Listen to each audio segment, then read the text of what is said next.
আসসালামু আলাইকুম রহমতুল্লাহ বারাকাতু। এমটিএল লন্ডন স্টুডিও থেকে বিশ্ব জামায়াতি সংবাদে আমন্ত্রণ জানাচ্ছি। নিখিল বিশ্ব আহমদিয়া মুসলিম জামাতের বর্তমান ইমাম হজরত মির্জা মশরুর আহমেদ খলিফাতুল মাসি আল খামেস আয়দাল্লাহ তালা বেনাসিল আজিজ গত শুক্রবার টিলফোর্ডে অবস্থিত ইসলামাবাদের মসজিদে মোবারক থেকে জুম্মা খুতবা প্রদান করেন। প্রথমেই থাকছে হুজুর আনোয়ার আয়দাল্লাহ তালা বেনাসিল আজিজ প্রদত্ত জুম্মা খুতবা সারমর্ম। আমাদের প্রাণপ্রিয় হুজুর আদাহুল্লাহ তাআলা বিনাসরিল আজিজ আজকের জুমার খুতবাতেও মক্কা বিজয়ের অভিযান সম্পর্কে ধারাবাহিক বর্ণনা অব্যাহত রাখেন।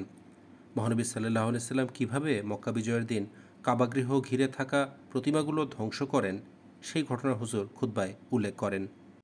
हज़रत इब्न उमर और इब्न अब्बास से रवायत है कि फ़तह मक्का के रोज़ आप सल्लल्लाहु अलैहि वसल्लम मक्का मुकरमा में दाखिल हुए तो खाना काबा के इर्द गिर्द 360 बुत नस्ब थे जिन्हें शीशे के साथ लगाया गया था। हुबल सबसे बड़ा बुत था, ये खाना काबा के सामने था। इसाफ और नायला उस जगह थे जहाँ लोग अपने जानवर ज़िबा करते थे। आप सल्लल्लाहु अलैहि वसल्लम के हाथ में कमान थी। आपने कमान को किनारे से पकड़ा। जब भी आप किसी बुत के पास से गुजरते तो उसके साथ बुत की आँख में मारते और फरमाते जाल हक़ वज़हक़ल बातिल इन्नल बातिल काना ज़हूक़ा, कि हक़ आ गया और बातिल भाग गया, लेकिन बातिल भाग जाने वाला ही है। आप खाना काबा के पास पहुँच गए और उसे देखा। आप सल्लल्लाहु अलैहि वसल्लम अपनी सवारी पर आगे बढ़े और अपने असाक के साथ हजर अस्वद को छुआ और अल्लाह अकबर कहा। मुसलमानों ने भी जवाबन तकबीर कही। वो बार बार नारा हाय तकबीर बुलंद करते रहे, यहाँ तक कि मक्का अल्लाह अकबर के नारों से गूंज उठा और आप सल्लल्लाहु अलैहि वसल्लम ने उन्हें खामोश हो जाने का इशारा किया। पहाड़ों पर मुशरिकीन ये मंजर देख रहे थे। आप सल्लल्लाहु अलैहि वसल्लम ने बैतुल्लाह का तवाफ़ किया। हज़रत मोहम्मद बिन मसलमा ऊँटनी की नकेल पकड़े हुए थे। आप हजर असद के पास आए और उसे छुआ और बैतुल्लाह का तवाफ़ किया। খলিফাতুল মসির সম্পূর্ণ খুতবা শোনার কোনো বিকল্প নেই। সংবাদের ক্ষুদ্র পরিসরে আমরা কেবল এর সার কথা তুলে ধরার চেষ্টা করি। এবারে অন্যান্য সংবাদ। প্রথমেই থাকছে জর্জিয়ায় অনুষ্ঠিত বার্ষিক জলসা সংক্রান্ত একটি বিস্তারিত প্রতিবেদন দেখবেন এবারে। আল্লাহ তাআলার অশেষ অনুগ্রহ ও কৃপায় আহমদিয়া মুসলিম জামাত জর্জিয়া তৃতীয়বারের মতো জলসা সালানা আয়োজনের সৌভাগ্য লাভ করে। এবছর জলসার মূল প্রতিপাদ্য বিষয় ছিল পবিত্র কোরআনের এই আয়াত, বলো যদি তোমরা আল্লাহকে ভালোবাসো তবে এসো আমার অনুসরণ করো, তাহলে আল্লাহও তোমাদেরকে ভালোবাসবেন। গত 30 ও 31 মে 2025 এই জর্জিয়ার রাজধানী তিবলিসি শহরে এই জলসা অনুষ্ঠিত হয়। বহু দূর দূরান্ত থেকে জামাতের সদস্যগণ এই বরকতময় জলসায় অংশ নিতে আগমন করেন। আসসালামু আলাইকুম, আমি জামিল আহমদ। বর্তমানে রাশিয়ার মস্কোতে একজন মোবাল্লিগ হিসেবে খেদমত করার সুযোগ পাচ্ছি। আল্লাহর ফজলে এবারই প্রথমবারের মতো আমি জর্জিয়া জলসায় অংশগ্রহণের সুযোগ পেয়েছি। এটি সব দিক থেকে অত্যন্ত বরকতময় এক জলসা। মসিহ মাউদ আল ইসলাম যেসব মহান উদ্দেশ্য নিয়ে জলসা সালানার সূচনা করেছিলেন তার অন্যতম ছিল জামাতের সদস্যদের মধ্যে পারস্পরিক সাক্ষাতের মাধ্যমে ঐক্য ও ভ্রাতৃত্বের বন্ধন সৃষ্টি করা। আর আলহামদুলিল্লাহ আমি উক্ত উদ্দেশ্য পূরণের সুযোগ পেয়েছি। আমি বিভিন্ন দেশ থেকে আগত ভাইদের সাথে সাক্ষাৎ করতে পেরেছি এবং জলসায় প্রদত্ত বিভিন্ন বক্তৃতা থেকেও অত্যন্ত উপকৃত হয়েছি। জলসায় প্রদত্ত বক্তৃতাসমূহের মধ্যে ছিল হজরত মুহাম্মদ মুস্তাফা সাল্লাল্লাহু আলাইহি ওয়াসাল্লামের পবিত্র জীবন, আহমদিয়া মুসলিম জামাতের অগ্রগতি ইত্যাদি। এছাড়া মহতরম আতহার জুবায়ের সাহেবের কাছ থেকে আমরা হজরত খলিফাতুল মাসি আল খামেস আইয়াদাহুল্লাহ তাআলা বিনাসরিল আজিজ সম্পর্কে বেশ কিছু ঈমানোদ্দীপক ঘটনাও শুনতে পেরেছি। আলহামদুলিল্লাহ এই জলসা ছিল খুবই আধ্যাত্মিকতাপূর্ণ এবং অজস্র ঐশী কল্যাণরাজিতে ভরপুর। আহমদিয়া মুসলিম জামাত জর্জিয়ার পরম সৌভাগ্য যে এই বরকতময় জলসা উপলক্ষে হুজুর আইয়াদাহুল্লাহ তাআলা বিনাসরিল আজিজ এক বিশেষ বাণীও প্রেরণ করেন। এছাড়াও হুজুর আইয়াদাহুল্লাহ তাআলা বিনাসরিল আজিজের সম্মানিত প্রতিনিধি হিসেবে জলসায় উপস্থিত ছিলেন হিউম্যানিটি ফার্স্ট জার্মানির চেয়ারম্যান মহতরম আতহার জুবায়ের সাহেব। জলসার এক সপ্তাহ আগে থেকেই ওয়াকারি আমল শুরু হয় যেন জলসাগাহ, আবাসন ও অন্যান্য সুযোগ সুবিধা যথাসম্ভব ভালো করা যায়। 30 মে শুক্রবার জুমার নামাজের মাধ্যমে আনুষ্ঠানিকভাবে জলসার সূচনা হয়। নামাজ ও মধ্যাহ্ন ভোজের পর অতিথিরা জলসাগাহে আগমন করেন। আনুষ্ঠানিক অধিবেশন শুরু হয় দোয়ার মাধ্যমে। এরপর পবিত্র কুরআন তেলাওয়াত এবং তার উর্দু ও ইংরেজি অনুবাদ পেশ করা হয়। এই অধিবেশনে সভাপতিত্ব করেন আতহার জুবায়ের সাহেব। সেই সাথে বিভিন্ন জ্ঞানগর্ভ ও আলোকে পরিপূর্ণ বক্তৃতা। আলহামদুলিল্লাহ, এটি ছিল একেবারে ব্যতিক্রমধর্মী এবং বিশেষ অনুপ্রেরণাদায়ক অভিজ্ঞতা। যদিও এখানে জামাত ছোট, তবে সদস্যদের নিষ্ঠা ও পরিশ্রম, বিশেষ করে জিয়াফত বিভাগে যা আমি দেখেছি তা আমাকে অত্যন্ত আনন্দিত করেছে। যেমন ডক্টর আথার জুবায়ের সাহেব বলেছেন, এটি একটি প্রশিক্ষণ। ইনশাল্লাহ এমন একটি দিন আসবে যেদিন খলিফাতুল মসিহ আইয়াদাহুল্লাহ তাআলা বিনাসরিল আজিজ নিজে এই স্থানে আগমন করবেন, আর এই মুহূর্তের সাধনাই সেই দিনের প্রস্তুতি। এইমাত্র আমরা লাজনা সদস্যদের কণ্ঠে একটি তারানা শুনলাম, যেটা আমরা জলসা সালানা ইউকেতেও শুনি। ইনশাল্লাহ এটি কেবল শুরু। এই প্রশিক্ষণ অব্যাহত থাকবে এবং অংশগ্রহণকারীর সংখ্যাও প্রতি বছর বৃদ্ধি পাবে ইনশাআল্লাহ। এই একই ধারা আমরা আহমদিয়া জামাতের ইতিহাসে দেখতে পাই। মসিহ মাউদ আল ইসলামের সময়ে প্রথম জলসা সালানা অনুষ্ঠিত হয়েছিল মাত্র 70 থেকে 75 জন সদস্যের উপস্থিতিতে। ইনশাআল্লাহ জর্জিয়া জামাতও এই ধারাবাহিকতায় অগ্রসর হতে থাকবে এবং সাফল্যের দ্বার প্রান্তে পৌঁছাবে। এবারে থাকছে যুক্তরাজ্য। আহমদিয়া সম্প্রদায়ের উপর নির্যাতনের উপর আলোকপাত করে একটি অনুষ্ঠানের আয়োজন করা হয়। চলুন দেখি বিস্তারিত। आखिर में मैं पाकिस्तान के अहमदियों के लिए भी दुआ के लिए दरख्वास्त करना चाहता हूँ। अल्लाह ताला उनके हालात को में आसानियाँ पैदा फरमाए। आजकल मुखालिफिन पूरा ज़ोर लगा रहे हैं, हर तरह तकलीफ़ें पहुँचाने की कोशिश कर रहे हैं। कभी मस्जिद के मीनारों के नाम पे, कभी महराबों के नाम पे, कभी नमाज़ पढ़ने के वजह से जो भी बहाना हिला उनको मिलता है, उससे उनका मकसद यही है कि नुकसान पहुँचाया जाए अहमदियों को। अल्लाह ताला उन सब की हिफाजत करे। আহমদিয়া মুসলিম জামাত প্রতিষ্ঠার পর থেকেই আহমদি মুসলমানরা কঠিন ও প্রাণঘাতী বিরোধিতার মুখোমুখি হয়েছে। শান্তিপ্রিয় ও দেশপ্রেমিক নাগরিক হওয়া সত্ত্বেও তাদের বাড়িঘরকে প্রতিহিংসার লক্ষ্যবস্তু বানানো হয়, ব্যবসা প্রতিষ্ঠান পুড়িয়ে দেয়া হয়, মসজিদ ধ্বংস করা হয়, এমনকি কবরস্থানেও তারা নিরাপদ নয়। তাদের কবরের ফলক ও সমাধিস্থান পর্যন্ত অবমাননার শিকার। 2010 সালের 28 মে পাকিস্তানের লাহোরে দারুজ জিকর ও বাইতুন নূর মসজিদে সন্ত্রাসীরা নিরীহ ধর্মপ্রাণ আহমদি মুসল্লিদের ওপর আক্রমণ করে। সন্ত্রাসী হামলায় শহীদ হন 86 জন আহমদি মুসল্লি, আহত হন শতাধিক। এই হামলার একমাত্র কারণ ছিল আল্লাহর ইবাদতের জন্য তাদের একত্রিত হওয়া। এই বিভীষিকাময় ঘটনার 15 বছর পূর্তিতে যুক্তরাজ্যের পার্লামেন্টে এক বিশেষ অনুষ্ঠানের আয়োজন করে all party parliamentary group for Ahmadiyya Muslim community ও all party parliamentary group for international freedom of religion or belief. এর উদ্দেশ্য ছিল সেই নাশকতামূলক কর্মকাণ্ডের ওপর আলোকপাত এবং বর্তমানে আহমদিয়া বিরোধী নিপীড়ন বিষয়ে আলোচনা করা। এই অনুষ্ঠানে উপস্থিত ছিলেন 110 জন অতিথি, যারা পাকিস্তানে আহমদীদের প্রতি চলমান নির্যাতন সম্পর্কে সচেতনতা গড়ে তোলার উদ্দেশ্যে অংশগ্রহণ করেন। অনুষ্ঠানের সূচনা করেন right honourable Lord অল্টন of Liverpool. তিনি বর্তমান পরিস্থিতির গুরুত্ব তুলে ধরেন এবং একই সাথে কাশ্মীরে সাম্প্রতিক উত্তেজনা সম্পর্কেও আলোকপাত করেন। এরপর বক্তব্য রাখেন যুক্তরাজ্য জামাতের secretary for external affairs Farid Ahmad sahib. সেই দিনটি ছিল আমাদের জামাতের জন্য একটি অত্যন্ত বেদনার দিন। আজও আমরা সেই ঘটনার কথা স্মরণ করছি, শহীদদের জন্য দোয়া করছি এবং পাকিস্তানের কল্যাণ কামনা করছি, যেন সেই দেশ থেকে চিরতরে উগ্রবাদের অবসান ঘটে। আজ আমরা যেমন সেই নির্মম হত্যাকাণ্ডের ঘটনা স্মরণ করছি, একই সাথে ক্ষতিগ্রস্তদের জন্য দোয়াও করছি এবং দেশের জন্য দোয়া করছি। আর আশা করি আজকের অনুষ্ঠানের মাধ্যমে আমরা এখানে আগত বিশেষজ্ঞদের কথা শুনবো, সেই ঘটনার পর দেশে কি কি ঘটেছে তা জানবো। আমরা আপনাদের কাছে অনুরোধ জানাই, আসুন আমরা একসাথে এসব নির্যাতনের অবসানের জন্য কাজ করি। শুধু আহমদীদের নয়, বরং পাকিস্তানে যারাই ধর্মীয় কারণে কষ্ট পাচ্ছেন তাদের সবার জন্য। এরপর জাতিসংঘের freedom of religion or believe বিষয়ক বিশেষ দূত ডক্টর নাজিলা ঘানিয়ার একটি ভিডিও বার্তা উপস্থাপন করা হয়। তিনি তার বক্তব্যে সার্বজনীন মানবাধিকার ঘোষণাপত্র পুনরায় তুলে ধরেন এবং আহমদীদের মানবাধিকার পরিস্থিতির ক্রমাবনতির কথা তুলে ধরেন। সেই সাথে তাদের অধিকার রক্ষায় পাকিস্তান সরকারের ব্যর্থতার কথাও তুলে ধরেন। তিনি এই বিষয়ে সচেতনতা সৃষ্টির লক্ষ্যে পাকিস্তান সরকারের সাথে সরাসরি সরাসরি যোগাযোগ চালিয়ে যাবার এবং চিরতরে এসব নিপীড়নের অবসান ঘটানোর জন্য দৃঢ় প্রত্যয় ব্যক্ত করেন। অন্যান্য অতিথি বক্তারাও এরপর তাদের গবেষণা ও মতামত উপস্থাপন করেন, যেখানে আহমদিয়া মুসলমানদের বিরুদ্ধে চলমান নিপীড়নের বিভিন্ন দিক তুলে ধরা হয়। একই সঙ্গে তারা আহমদীদের জন্য শান্তি প্রতিষ্ঠার অঙ্গীকার পুনর্ব্যক্ত করেন। আইনি দিক নিয়ে আলোচনা করেন ইয়াসির লতিফ হামদানি, যিনি পাকিস্তানের মত প্রকাশ ও ধর্মীয় স্বাধীনতার পক্ষে কাজ করছেন।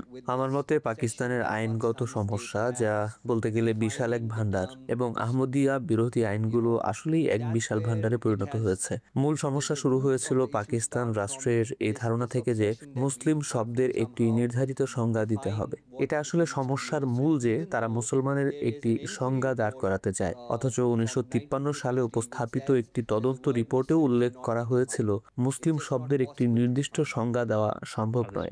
অন্যান্য বক্তার মধ্যে ছিলেন পাকিস্তানের একজন ফ্রিল্যান্স সাংবাদিক রাবিয়া মাহমুদ, যিনি শিশুদের উপর হামলা ও মিডিয়ার মিথ্যাচার এবং পাকিস্তানি সাংবাদিকদের ভ্রান্ত তথ্য পরিবেশন নিয়ে কথা বলেন। আরও ছিলেন policy research institute for south এশিয়ার director of research doctor Mary Hunter, যিনি আহমদি মুসলমানদের অধিকার রক্ষায় পাকিস্তানের বিচার ব্যবস্থার ব্যর্থতা এবং উগ্রপন্থীদের চাপের মুখে আইন শৃঙ্খলা বাহিনীর নতি স্বীকারের কথা তুলে ধরেন। অনুষ্ঠানে আরও বক্তব্য রাখেন all party parliamentary group for Ahmadiyya Muslim কমিউনিটির সেক্রেটারি গ্রেগ স্টাফোর্ড এমপি, যিনি পাকিস্তানের আহমদিয়া বিরোধী অর্ডিন্যান্স এবং সম্প্রতি দাসকা মসজিদ ধ্বংসের বিষয়টি সরকারের কাছে তুলে ধরার বিষয়ে আলোচনা করেন। আরও বক্তব্য রাখেন সাটার্ন ও চিম এর সংসদ সদস্য লকু টেলর এমপি, যিনি এই বিষয়ে গুরুত্ব আরোপ করেন যে ইউকে সরকারের উচিত পাকিস্তান সরকারকে তাহরিকে লাব্বাইক পাকিস্তান বা টিএলপির বিষয়ে কার্যকর পদক্ষেপ নিতে বলা। যুক্তরাজ্য সরকারের প্রধানমন্ত্রীর special envoy for freedom of religion and belief David Smith MP তার বক্তব্যে আহমদীদের পাশে থাকার অঙ্গীকার পুনর্ব্যক্ত করেন। এই কয়েক মাসে আমি বুঝেছি পাকিস্তানে ধর্মীয় সংখ্যালঘুদের জন্য, বিশেষ করে আহমদিয়া জামাতের জন্য পরিস্থিতি কতটা কঠিন। আহমদিয়া জামাতের প্রতিনিধি দলকে পররাষ্ট্র দপ্তরে স্বাগত জানাতে পেরে আমি গর্বিত। আমি শুধু আপনাদের এটুকুই বলতে চাই, আপনাদের কষ্টের কথা আমরা শুনছি। যুক্তরাজ্য জামাতের আমির মহতরম রফিক আহমদ হায়াত সাহেব আহমদীদের নিজ নিজ দেশের প্রতি বিশ্বস্ততা ও দেশপ্রেম সম্পর্কে বলেন এবং পাকিস্তান ও যুক্তরাজ্য উভয় দেশের সরকারকে উগ্রপন্থার বিরুদ্ধে সোচ্চার হবার আহ্বান জানান। আমার মতে সর্বপ্রথম পাকিস্তানের কল্যাণের প্রতি আমাদের প্রতিশ্রুতি ব্যক্ত করাটা জরুরি, কারণ আজ এখানে যারা এসেছেন তাদের অনেকেই পাকিস্তান থেকে নির্যাতনের কারণে হিজরত করে এসেছেন, কিন্তু এটা কোনোভাবেই তাদের দেশপ্রেম বিন্দুমাত্র হ্রাস করেনি। তারা নিজেদের স্বদেশ পাকিস্তানের জন্য অকুণ্ঠ সমর্থন রাখেন। তাদের অনেকেই পাকিস্তানের সুরক্ষার জন্য নিজেদের জীবনও উৎসর্গ করেছেন। পাকিস্তান সরকারের উচিত নির্যাতনের বিরুদ্ধে কার্যকর পদক্ষেপ নেয়া, আর যুক্তরাজ্য সরকারেরও উচিত নিজেদের দেশে এ ধরনের উগ্রপন্থা সৃষ্টি হতে না দেয়া। পাকিস্তানের উচিত জিন্নাহর স্বপ্ন অনুযায়ী পাকিস্তানকে গড়ে তোলা, যেখানে থাকবে ধর্মীয় স্বাধীনতা আর থাকবে না কোনো উগ্রবাদ। আমি প্রাণপ্রিয় হুজুর নিখিল বিশ্ব আহমদিয়া মুসলিম জামাতের ইমাম হযরত মির্জা মাসরুর আহমদ আইয়াদাহুল্লাহু তাআলা বিনাসরিল আজিজের একটি উক্তি দিয়ে শেষ করছি। প্রকৃতপক্ষে ধর্মীয় স্বাধীনতাই সমাজে শান্তি প্রতিষ্ঠা করতে পারে। আমরা বিশ্বাস করি প্রতিটি বড় ধর্মই কোনো একজন নবীর মাধ্যমেই প্রতিষ্ঠিত হয়েছে। এ কারণেই আমাদের পক্ষে অন্যদের ধর্মীয় স্বাধীনতা অস্বীকার করা বা তাদের কোনো ক্ষতি করা মোটেও সম্ভব না। অনুষ্ঠানে একটি প্রশ্নোত্তর পর্ব রাখা হয়, যেখানে প্যানেলের কাছে অংশগ্রহণকারীরা উন্মুক্ত প্রশ্ন করার এবং আহমদীদের ওপর নিপীড়ন বন্ধে সম্ভাব্য সহায়ক নানা কার্যকর পদ্ধতি নিয়ে আলোচনা করার সুযোগ পান। সেশনের সমাপ্তি বক্তব্য প্রদান করেন অল পার্টি পার্লামেন্টারি গ্রুপের সভানেত্রী সিউভাইন ম্যাকডোনাহ এমপি। তিনি তার বক্তব্যে নির্যাতনের নতুন নতুন রূপ পরিগ্রহের বিষয়সহ কিছু বিষয় তুলে ধরেন। আমরা অনুষ্ঠানের পর তার সাক্ষাৎকার গ্রহণ করি। আমি এখানে এসেছি আমাদের অল পার্টি গ্রুপের পক্ষ থেকে দেশীয় ও আন্তর্জাতিক পরিমণ্ডলে আহমদিয়া জামাতের উপর চলমান অত্যাচার ও নিপীড়নের প্রেক্ষিতে তাদের প্রতি সমর্থন জানাতে। আমরা সকল রাজনৈতিক দলের এমপি ও ও লর্ডদের নিয়ে গঠিত একটি দল। সব দলের এমপি ও লর্ডরা এই গ্রুপে আছেন। আমাদের ঐক্যবদ্ধ হবার কারণ হলো আমরা বিশ্বাস করি আহমদিয়া জামাতের শান্তিপূর্ণভাবে নিজেদের ধর্ম পালনের স্বাধীনতা থাকা প্রয়োজন, যেমনটি তারাও অন্যদের জন্য কামনা করেন। আমি খুবই চিন্তিত যে নির্যাতন ও বিরোধিতা বিভিন্ন স্থানে বিভিন্ন সময়ে প্রকাশ পাচ্ছে। এটা একেবারে আগে থেকে ধারণা করা যায় না, আর পাকিস্তানের সরকার প্রায়ই এক্ষেত্রে সমস্যার সম্মুখীন হয়। আর সম্প্রতি যুক্তরাজ্যে মেট্রোপলিটন বিশ্ববিদ্যালয়ের গ্র্যাজুয়েশন চলাকালে যে প্লে কার্ড দেখানো হয়েছিল আহমদীদের বিরুদ্ধে, এটিও যুক্তরাজ্য মৌলবাদের অনুপ্রবেশের পরিচায়ক। আর সম্প্রতি যুক্তরাজ্যে মেট্রোপলিটন বিশ্ববিদ্যালয়ের গ্র্যাজুয়েশন চলাকালে যে প্লে কার্ড দেখানো হয়েছিল আহমদীদের বিরুদ্ধে, এটিও যুক্তরাজ্যে মৌলবাদের অনুপ্রবেশের পরিচায়ক। এটি এক আনন্দের অনুষ্ঠান হওয়ার কথা ছিল, অথচ তা ঘৃণার প্রকাশে পরিণত হয়, যা কেউ ধারণাও করতে পারেনি। MT international, UK studios, London. আর সবশেষে থাকছে অস্ট্রিয়ার লাজনা ইমাইল্লার বার্ষিক ইজতেমা সংক্রান্ত একটি বিস্তারিত রিপোর্ট দেখবেন এবারে। আমি প্রতিজ্ঞা করছি যে আমি সবসময় আমার জীবন, সম্পদ, সময় এবং সন্তানদের ধর্ম ও জাতির জন্য কোরবান করতে সর্বদা প্রস্তুত থাকব। অস্ট্রেলিয়ার লাজনা ইমাইল্লা এবং নাসরাতুল আহমদিয়ার ৩৯তম জাতীয় বার্ষিক ইজতেমা অনুষ্ঠিত হয় সিডনির মসজিদ বায়তুল হুদায় ২০২৫ সালের ৯, ১০ এবং ১১ মে। জাতীয় শুরা অনুষ্ঠিত হয় শুক্রবার ৯ মে। इस साल इज्तिमा की एक खास बात ये थी। এবারে সবচেয়ে অনুপ্রেরণাদায়ক বিষয়গুলোর মধ্যে একটি ছিল যে প্রথমবারের মতো আমরা নর্দার্ন টেরিটরি থেকে শুরার প্রতিনিধি এবং অংশগ্রহণকারীদের পেয়েছি, যা অস্ট্রেলিয়ার একটি অঞ্চল। তাসমানিয়া থেকেও অংশগ্রহণ ছিল। আলহামদুলিল্লাহ, এবারই প্রথমবারের মতো অস্ট্রেলিয়ার প্রতিটি অঞ্চল এবং মজলিস থেকে অংশগ্রহণ ছিল। এই ৩ দিনের ইজতেমা একত্রিত করেছে সারা অস্ট্রেলিয়ার আহমদিয়া মুসলিম জামাতের, লাজনা এবং নাসরাতদের এক আধ্যাত্মিক, শিক্ষামূলক এবং সৌহার্দ্যপূর্ণ পরিবেশে। স্বেচ্ছাসেবকরা অতিথিদের সেবা করার এই সুযোগকে আন্তরিকভাবে গ্রহণ করেন এবং পর্দার আড়ালে অক্লান্ত পরিশ্রম করেন যেন প্রত্যেক অতিথি স্বাগত এবং সম্মানিত বোধ করেন। वक्त कम है, बहुत है काम, चलो। শুরা চলাকালীন সময়ে লাজনা সদস্যরা অংশগ্রহণ করেন নানা রকম বন্ধুত্বপূর্ণ ক্রীড়ার প্রতিযোগিতায়, যা ঐক্য, পারস্পরিক সহযোগিতা এবং ইতিবাচক প্রতিযোগিতার পরিবেশ তৈরি করে।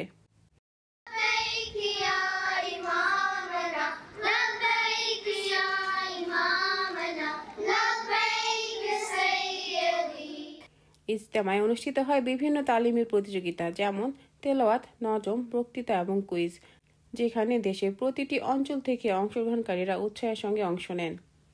প্রতিযোগিতার পাশাপাশি একটি আলাদা লাজনা হাব চালু করা হয়, যা মূল প্রোগ্রামের পাশাপাশি চলেছে। এখানে উপস্থাপন করা হয়েছে সমসাময়িক বিষয়ভিত্তিক আলোচনা, যেমন আত্মপরিচর্যার কৌশল, সম্পর্কের বন্ধনে সহচরিতা এবং সন্তানদের সঠিক লালন পালন। নাসরাত হাবেও ছিল দারুণ সব কার্যক্রম, যেমন মুসলিম কিশোরী হিসেবে চ্যালেঞ্জ, স্কুল জীবনে ভিন্নতাকে গ্রহণ এবং আল্লাহ তাআলার সুন্দর নামগুলো শেখা। এছাড়াও ব্রেসলেট তৈরি, বুকমার্ক বানানো এবং নামাজের চটের রঙিন করার মতো সৃষ্টিশীল কার্যক্রম ছিল। সানাদা দস্তকারী বিভাগ আয়োজন করে বার্ষিক প্রদর্শনী, যার বিশেষ আকর্ষণ ছিল ইউনিক আইটেম কম্পিটিশন, যেখানে লাজনা সদস্যরা তাদের শিল্প ও হস্তশিল্পের প্রতিভা প্রদর্শন করেন। ক্রীড়াক্ষেত্রেও ছিল প্রাণবন্ত অংশগ্রহণ। লাজনা ও নাসরাত সদস্যরা ট্যাগ অফ ওয়ার, রিলে দৌড় এবং স্প্রিন্ট প্রতিযোগিতায় অংশগ্রহণ করেন। এই ইজতেমার সময় আমরা হারিয়েছি একজন প্রিয় ন্যাশনাল আমিলা সদস্যকে, যার মৃত্যু সবাইকে গভীরভাবে স্পর্শ করে। এই ইজতেমায় আমরা আমাদের ন্যাশনাল লাজনা অডিটর সাহেবা খিজরান সাইদা সাহেবার ইন্তেকালের দুঃখজনক সংবাদ পেয়েছি। এই শোক ও দুঃখের মুহূর্তে আমরা আল্লাহ তাআলার ইচ্ছাকে মেনে নেওয়া এবং কৃতজ্ঞতা প্রকাশ করার গুরুত্ব উপলব্ধি করি। আমরা সবাই মিলে বসে মরহুমা খিজরান সাইদা সাহেবার মহান সেবাসমূহ স্মরণ করি এবং এ বছরের থিম কৃতজ্ঞতা মনে রাখি। দুঃখ ও কষ্টের মধ্যেও কৃতজ্ঞতা ও শুকরিয়া খুঁজে নিতে হবে।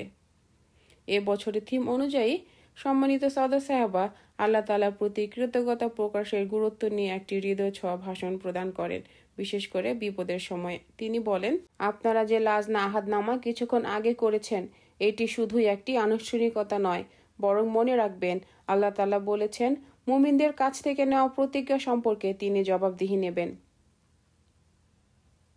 স্মরণ, দোয়া ও ঐক্যের মাধ্যমে এই ইজতেমা ছিল লাজনামাল্লার দৃঢ়তা, সহনশীলতা ও অটল আত্মার এক সত্যিকারের সাক্ষ্য। MT international, Australia studios. এই ছিল আজকের সর্বশেষ জামাতি সংবাদ। সংবাদ সম্পর্কে যে কোনো মন্তব্য পাঠাতে পারেন jamatnews@mta.tv এই ঠিকানায়। আগামী সপ্তাহে একই সময় সংবাদ দেখার আমন্ত্রণ জানিয়ে বিদায় নিচ্ছি। আসসালামু আলাইকুম ওয়া রাহমাতুল্লাহি ওয়া বারাকাতুহু।